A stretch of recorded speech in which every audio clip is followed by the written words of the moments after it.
Hello mga kawani, so it's a most blessed day everyone. Okay, this time is mga today Bacolod guys with the congregation of Jesus Our Shield Worldwide Ministries Oras ng Himala Dumaguete City Chapter. So muna sila kung mga kauban guys pato Bacolod. So it's all mga almost 6 hours din biyahe ana. So nag-rent rami og van. And then, so nag-share rami sa rental and then sa gas. And of course, guys, sa alas 6 man may nanggikan ana from Dumaguete to Bacolod. So, gabalon na tag-oatmeal dari guys para di taga-tomon para di ta mag-brother char. Wita, pang snack-snacker guys, kikitayat ka nota sa tiratang ka og rice. And hasal na pud kaayo nga magkapit-kapit ka and there you go, naabot na mi sa Bacolod Silay Chapter. So mo na ilang church, nice pud ka ilang church guys. So mo na siya, excited na kayo mi nga makita si tatay sa Bacolod kay mo gani siya ang mission travel sa Bacolod City. So, super excited. Ubay-ubay dyan may mga 15, may kabuo or 16.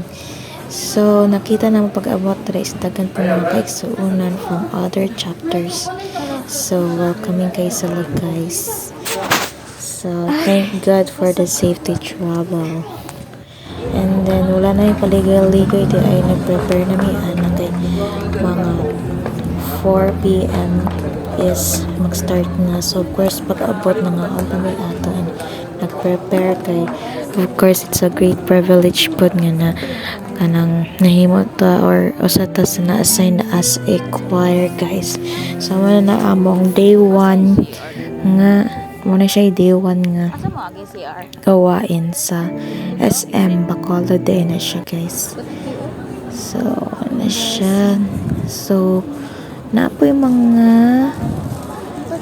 resources nga gibaligya sa gawas like t-shirts, numbers, stickers, and all booklets. So of course, dapat na tayo souvenir ani no. So nipalit na po booklets. So barato ra jud kayo and dili na siya like hindi siyang paliton but a love gift. So mo na siya ang scene or mo na siya ang front stage. Diri may namong ko guys mga choir.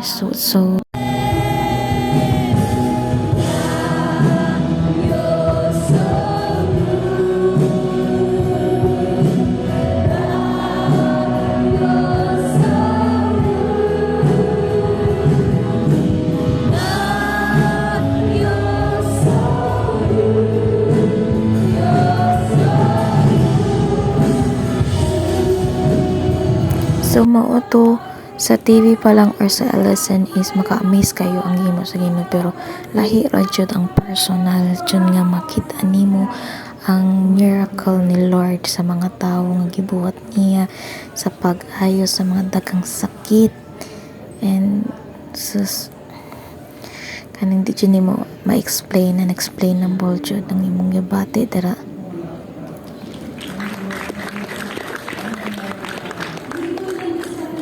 And then pagka dito di ay ni jump in ratano kay yes. Ni tatay.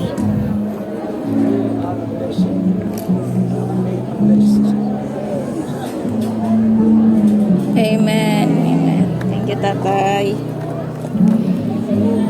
So it's a great honor po nga makaduol ni tatay and mapagprihan ni tatay and then makalamano, makabless ni tatay. So, grabe akong heart guys kay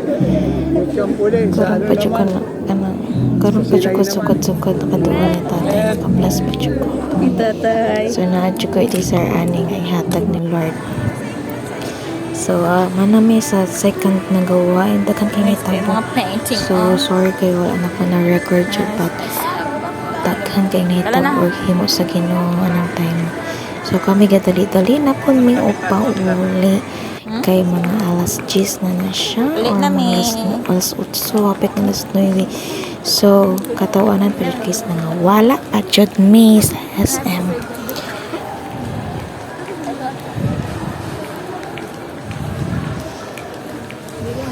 Violet o purple o. So, nalimot na mi asa mi or asa ta masakyan ng park.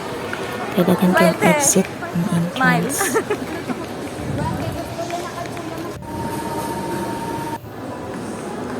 Maoto, nagatinilog ko din niya siya nagawan ta sa tiyan. Kaya ganing ga hills ta guys. Limot ni asa ng sakyan na nakakuan. So, it's a victorious 2 days event. So, it's time mo maulan mi. And thank you Lord, safety na po mi nakabalik sa Dumangked and back to duty na po.